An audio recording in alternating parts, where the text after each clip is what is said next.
the Alex Jones case, $965 million. Do you agree with the verdict, going after the InfoWars guy and condemning him for telling lies about what happened at Sandy Hook and hurting the families involved? Do I agree with the verdict? He defaulted on liability. There was no defense on the merits of the First Amendment, the speech claim, and the intentional infliction of emotional distress claim, which often accompanies a speech claim. So they're just trying damages. And of course, I can agree with the damages in that amount.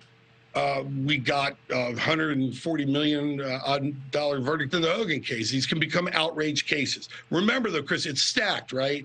So you have individual verdicts on a number of plaintiffs that aggregate to this, what I call Dr. Evil number, you know, not a million, but a billion, all right? And right.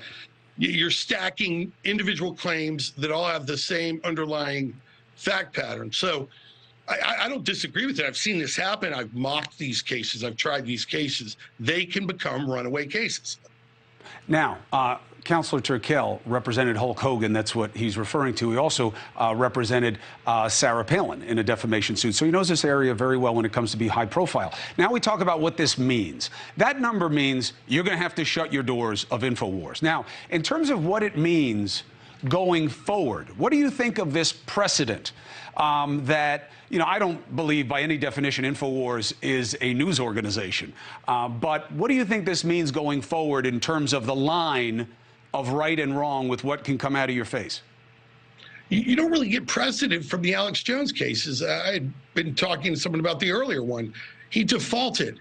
There's no rulings. We don't have any discussion of the First Amendment implications of this entertainment-based show. What is it? I'm fascinated by that issue, fascinated by what this is. Is it entertainment?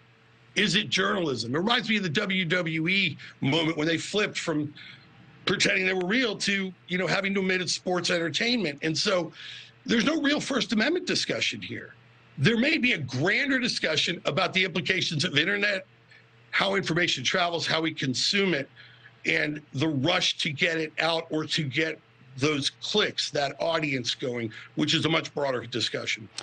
Ken Turkel, thank you very much for helping us understand what the right questions are to ask in this breaking news about former President Trump maybe directing an employee to move things after a subpoena was received, and why Alex Jones got the big price tag and deserves it. Appreciate you on both counts.